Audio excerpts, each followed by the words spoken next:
वाले वो second reform है, right? And second reform was about the Green Revolution.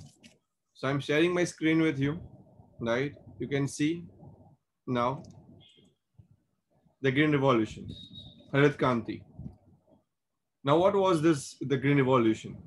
See, actually in India, if you go back to the 400, 500 years back, India had a good fertile land and crop was also growing well. But because of these colonial government policies, everything was shattered. So in the last 200 years, the land fertility went down. They started growing opium, tobacco, and everything on our land, and that's why the fertility of the land has been loosened. Now, दुनिया भर में अगर हम देखने जाए तो India and other Southeast nations are the only ones they have a good farming facilities. Why? Because we are located, our location is such strategic, right? Entire world में.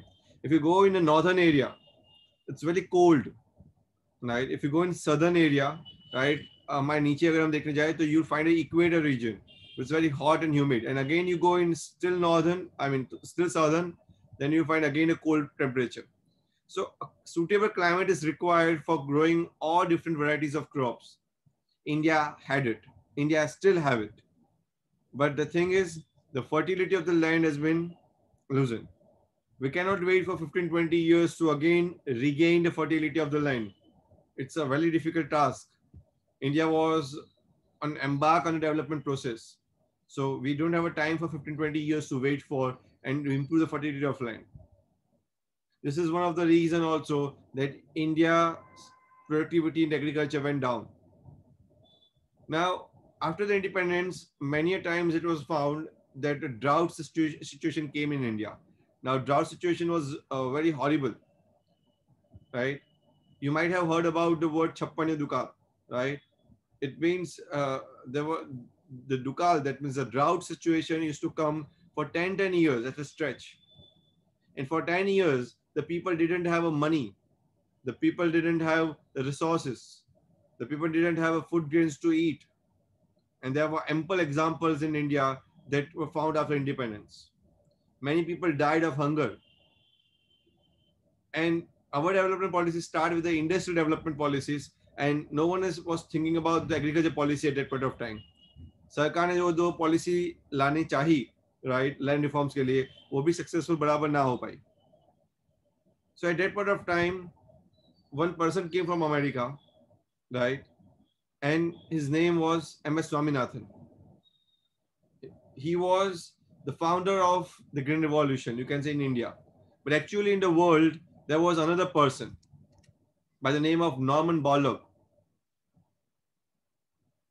आज से 500 साल पहले अगर इंडिया में देखें तो वीट जैसा कोई धान्य खाया नहीं जाता था. Let me tell you this, wheat की पैदाइश अगर अच्छी क्वालिटी में डालने वाला जो बंदा था वो नॉर्मन बॉर्लॉग था. Wheat used to be a grass जो भेड़ बकरियों को खाते थे. हम लोग नहीं खाते थे wheat. But Norman Borlaug found that wheat has a very good nutrients, some of the quality of the wheat. And because this person, Norman Borlaug, was living in the northern region, right, in America, so he found for the cold winter, right, wheat will give the warmth. And that's why he genetically devised a new type of grass. That's a wheat grass. Now, how did he do it? He did it because he genetically modified the seeds in the lab and then they show on the farms. The same kind of technology is called high yielding variety of seeds. They just inject the seeds and make it high yielding variety, so it can yield more. This was the founding thought of the Norman Borlaug. And let me tell you, because of Norman Borlaug, today 80% of the world has been fed. अगर ये नहीं होता बंदा तो आज 80% दुनिया में जो आबादी है उनको वीट, जो क्योंकि 80% आबादी वीट ही खाती है, वो खाने को नहीं मिलता. In India, M.S. Swaminathan was an Indian genetist and administrator. You can see the photo of M.S. Swaminathan besides Indira Gandhi. It was Indira Gandhi who brought M.S. Swaminathan to India. He was an agriculture scientist in America, and Indira Gandhi leke aaya unko. He was known as for his role in India's Green Revolution, a program under which high yield varieties of wheat and rice were planted. उसने program develop किया और उसके तहत ही high yielding varieties of wheat and rice start हुए. शुरुआत के समय में सिर्फ व्हीट का ही प्रोडक्शन हुआ था. It means phase 1. हम समझेंगे phase 1 and phase 2 how it started. But because of its vision only, India जो अकाल में था, यानी कि ड्राउट सिचुएशन से गुजर रहा था हर 2-3 साल में, वो गुजरना बंद हो गया. It is all because of MS Swaminathan. Now Swaminathan has been called as the father of Green Revolution. उसको पितामह बोला जाता है in India for his role in introduction and further developing high yielding varieties of wheat in India. His thought was very clear. If agriculture fails, everything else will fail. Because everything depended on agriculture, because most of the population was dependent on agriculture. अगर खाने को इन लोगों को नहीं मिलेगा, अनाज ही नहीं मिलेगा, then everything was tattered. This was his thought. Let me tell you, he achieved many great awards during his lifetime, but there was not a single name right in the textbook. He said that developing countries can leapfrog several stages in the development process through the application of biotechnology in agriculture. And because of him, let me tell you, in India got the biotechnology revolution. After he came to India, he got many accolades and awards. He got Raymond Magsaysay Award, Albert Einstein World Award of Science, Padma Vibhushan, and World Food Prize in different years. He has published 254 scientific papers in the field of crop and improvement. He was also listed Time 20 most influential Asian people in the 20th century. And let me tell you, because of his culture of sustainability, India can see the evergreen revolution. It's not just a green revolution, it was an evergreen revolution. Let's come back. So at independence, about, you know, that 75% of the country's population directly was dependent on agriculture. And as Kushal says, that 80 to 85% of the population was directly or indirectly dependent on agriculture. That was true. Productivity in the agriculture sector was very low. There were reasons behind that, because we know that use of old technology, we are doing all the things by hands, or let's say we don't have a tractor, we just used to farm out the land with the help of bullock carts. Absence of required infrastructure.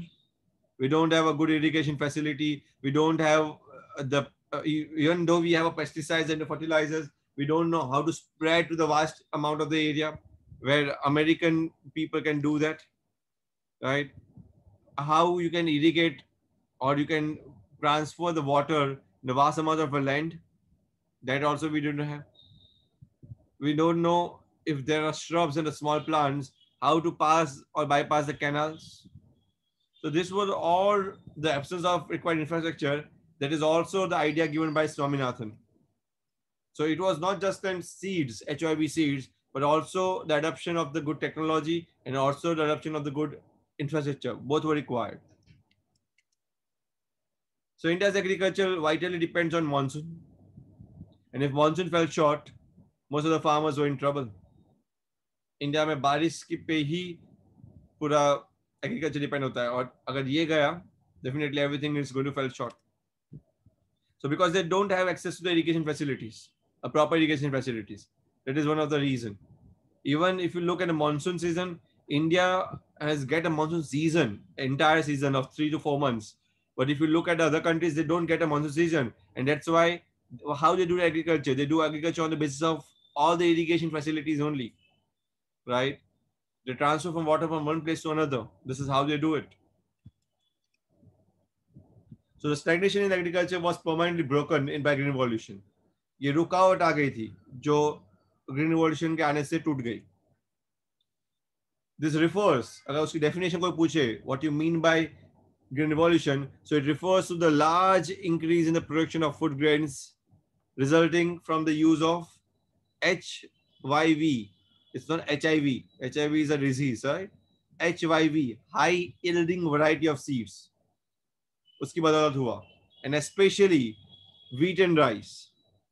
So you might be thinking, why wheat and rice only? So there were other crop, but basically this HYV seeds से wheat and rice पे ही प्रयोग किया गया. उसके reason भी थे. So if we grow more types of different types of food grains, जैसे गुजरात में देखने जाए तो ज्वार, बाजरा, बहुत तरह के रागी, नाचली, बहुत तरह के अलग अलग धान्य मिलते हैं, food grains मिलते हैं. But if you see, all these food grains require different types of temperature, different types of climatic condition, right? Different type of water utility. So if you want to do the research, it is a very vast research. Let me tell you, before independence, India used to produce almost 100 types of different food grains. जो आज कम होके सिर्फ दो पे रह गए, wheat and rice. Now we are not producing all this. The reason was very simple, because we don't have that much resources to do the research on all these other food grains. And if we grow only wheat and rice in abundance, definitely that can be produced in abundance and that can be transferred from the government stock or one place to the another place very easily. And that is why the green revolution started in these two food grains only. But as you can see, there are many other food grains that India is still producing. It's not like that it's not producing, but not in abundant quantity, like wheat and rice. Now, these are the major diet in most of our households nowadays. The farmers who could benefit from HYV seeds required what? So HYV seeds डालने से सिर्फ अच्छी फसल हो जाएगी? No, it was not like that. They required something else also. What? Reliable irrigation facilities. So they can, at a time when the season was not there, when the rainy season was not there, at least they can give the water to that crop. And second, most importantly, they also require financial resources, like for purchase of fertilizer and pesticides. So because these types of crops require the fertilizer and pesticides, right? This is what you can as inorganic way of farming. Without the help of fertilizers, without the help of pesticides, this crop won't grow. They fail. And that's why farmers को सिर्फ HYV seeds नहीं चाहिए थे, उनको उसके साथ साथ irrigation facilities भी चाहिए थी और फर्टिलाइजर पेस्टिसाइड परचेज करने के लिए फाइनेंशियल रिसोर्स भी चाहिए थे. In India, this green revolution came in two phases. The first phase started in mid 1960s to mid 1970s. That was the first phase. It started. If you look in the first phase, the HYV seeds was restricted to the more affluent states such as Punjab, Andhra Pradesh and Tamil Nadu. Only those states जो बहुत अमीर थे. And it was benefited only the wheat growing regions only. Not wheat and rice, only wheat. That was the first phase. The Green Revolution was implemented. Even thereafter comes the phase 2 for the successful implementation. And this is started from the mid 1970s to mid 1980s. Now, this HYV seeds are not just restricted to 3 states, but to all over the India, to the larger number of states. Majority of the states in India, they get the benefit of HYV seeds now. And it does just not benefited wheat, but wheat and rice majorly, and other variety of crops as well. और भी crops को भी फायदा हो उसके अलावा. You can see the South India, right, where the rice has been consumed, and in North India, you can see the more of the wheat has been consumed. In our Gujarat, we both eat rice and wheat, right?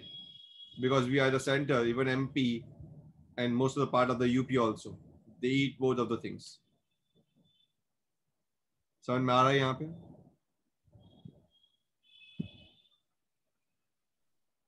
Any doubts till now? No. No doubts. Fine. Now the spread of the Green Revolution technology has some benefits. The very first benefit that it help the India or enable India to achieve self-sufficiency in food grains. You can see now the lots of godowns, right, where the ample amount of wheat and ample amount of rice have been stocked, and there was a periodic inspection of that. In India, the Green Revolution was really successful, and because of the Green Revolution, only the Punjab, Haryana, and if you look at this wheat growing regions, they have an abundant crop every year nowadays. We no longer had to be on the mercy of America or any other nation for meeting our food requirements. Now we don't want the help. We became truly self-reliant. From a grain deficient nation to a food security for all. This is what we have achieved with the help of Green Revolution. What are the benefits to the farmers with the Green Revolution? There were many benefits. Let's see what are benefits they have. Number one, the portion of the agriculture produce which is sold in the market after self-consumption, right? They can sell in the market now. And this is what we call a marketed surplus or marketable surplus. होता क्या था पहले कि farmers जो grow करते थे वो खुद ही कंज्यूम कर लेते थे, तो कुछ बेचने के लिए रहता नहीं था उनके पास. But now after self consumption, after they eat, they can even sell in the market also. So it was a good thing that happened. Even a good proportion of the rice and the wheat produced and sold by the farmers during the Green Revolution, right? That is what we call as market surplus. बहुत ज़्यादा चीज farmers ने Green Revolution के दरमियान बेची भी सही market में. Or it is, I'm not talking about just the big farmers. I'm also talking about the small and marginal farmers as well. So all are benefited. What I mean to say. What's the benefit to the people? What happened to the people? With the huge marketable surplus, the price of the food grains declined. There was a very one benefit. Wheat and rice में surplus बहुत बढ़ रहा था, हर साल grow हो रहा था. South India rice बहुत ample amount में grow कर रहा है. Why? Because South India has an ample amount of rain also. You know, rice की खेती rain बहुत rain चाहिए. उसमें आपको नी तक पानी चाहिए. You know, your knee तक आपको पानी डूब जाता है राइस के खेतर में. कभी गए हो तमिलनाडु, चेन्नई, I mean कर्नाटका या Kerala? If you went there, you find the rice fields were full of water. That is all what you call water lodging, right? और इसीलिए wheat और rice में ज़्यादा marketable surplus हुआ, जिससे हुआ क्या, प्राइस गिर गई मार्केट में. और इससे बेनिफिट किसको हुआ? लोगों को, पीपल को. The low income group benefited from this decline in prices, right? Those who didn't have money, they now can afford the wheat and rice also. Benefits to the government. सरकार को क्या benefit हुआ? It helped the government to produce sufficient amount of food grains to build a stock that can be used at time of food shortage, right? तो सरकार अपने गोदाम भरने लगी, because at a time when there was a scarcity, right, in the country, now the government can give it to them. And then this was also one of the benefit, right? Through PDS, public distribution system के through, सरकार भी अपने गोदाम भरने लगी. And this is how the government is now in control at a helm. They now no longer has to import any food from outside nations. But there are some drawbacks with the Green Revolution. So what was the drawback? Let's see. So it increased the inequalities between small and big farmers. That is true. Why? Because they need fertilizers, they need pesticides, and for that also they need money. So if the farmers were very poor, it's so marginal that it doesn't have a money, what they're going to do it? They either sell the land or they just leave the farming basically. So there's an inequality, asamanta badne lagi, right? The rich become richer, the farmers in the farmer community, and the poor become poorer. Now the HIV crops were also prone to attack by the pest. Pest यानी एक कीड़े होते, कीटक होते, right? You can see that, right? Locust, and all this pest kill the crop in entirety. And because of that, the crop can be destroyed. So they are very prone to attack by the pests, and that is one of the reason. Because of that, small farmers who adopted the technology also after, let's say, taking a loan from the families and relatives, और उन्होंने चलो pesticide ला भी दिया, then also they can lose everything in pest attack, and that was the main worry. उनकी सबसे बड़ी चिंता थी, right? Pest attack में वो सब कुछ गंवा दे सकते थे. What was the solution for that? The government provided a small farmers, number one, once at a loan at a low rate of interest. And number two, they provided the fertilizers, they provided the pesticides also at a subsidized rate or subsidized fertilizers. कम दाम में fertilizer देने लगे सरकार भी. अगर loan मिल जाती farmers को, then also the farmer became happy. And definitely for fertilizer buying also they need a money. So that is now been given by the government itself. So they have needed access, they have access to the needed inputs, whatever they needed, basically. Now there was a debate on subsidies that tomorrow I'm going to undertake in the class, but let's understand whether to provide subsidies or not to the farmers. So there's a debate. There are points for and there are points against. Subsidy देनी चाहिए. Subsidy का मतलब क्या होता है पहले तो ये समझ लेते हैं.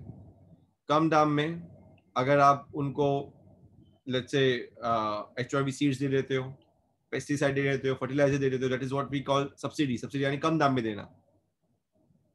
पर ये क्या सबको देना चाहिए, कभी सबको नहीं देना चाहिए. So there are points for and against. Some say कि ये सबको देना चाहिए because at the initial stage farmers are poor and that's why we need to give to them so that they can grow the crop. And slowly we need to remove the subsidy. Other people say no, because the rich farmers can exploit it, and that's why you should not give it. So there are points for, there are points against the subsidies. Remember, what are the points for? Let's understand first this, and then we understand what are the point against. So why the people are in favor of subsidies? Why the subsidy has to be given? Why the government should give the subsidy to the farmers? So any new technology will be looked upon being risky by the farmers. That is the first reason. Farmers को क्या लगेगा नई technology आएगी, risky है, अगर मैं सब कुछ गवा दूं तो क्या? So definitely government should help the small farmers with some money, with some reasonable rate. If any technology of any product has to be provided, it has to be provided at a reasonable rate. In India, the farming continues to be a very risky business. Why? Because it depends on rain. And if the rain doesn't come, the farming will get shattered. That is also a reason. In India also, the farmers are very poor, very, very poor. And they will not be able to afford the required inputs without subsidies. वो required inputs ले भी नहीं सकते subsidies के बिना. And that was one of the reason also. That was the reason about the subsidies debate. That is the reason also that we need to have subsidies. Affordability nahi. But there are some points against the subsidies. Fertilizer subsidies benefits fertilizer industry, and that's why the fertilizer industry continue to produce more and more fertilizers, right? So we should not give. Why? Because again, the inequality of income and wealth that happen in the country. Subsidy largely benefits the farmers in the more prosperous regions, जो affluent regions है, जहाँ पे अमीर है farmers, उसको ज्यादा benefit करता है. गरीबों को बेनिफिट करता है, पर उससे भी ज्यादा किसको? अमीर को, क्योंकि अमीर को तो कम दाम में देना पड़ेगा. ऑलरेडी उनके पास पैसा है, जमीन है, फिर भी उनको कम दाम देना पड़ेगा. That means they rich become more richer and they exploit the small farmers more. And at times it has been seen it does not benefit the target group. और सब्सिडी अगर आप देते भी हो तो सरकार कहाँ से लाती है पैसा? सरकार take the money from whom? From the taxpayers, right? So indirectly, who is at loss? We, the taxpayers, are lost. So it is a huge burden on the government finances. It is also one of the wrong things that happening. But remember, what's the correct policy is? Not to abolish subsidies, but to take steps to ensure that only poor farmers can enjoy these benefits and not all. This is the correct policy. So, but there are some points, and there are many points for and against, that we are going to do the debate tomorrow in detail in the class, basically. I think I'll stop in here. We'll go with the industrial sector tomorrow, right? By something around 5:30 or 5:20,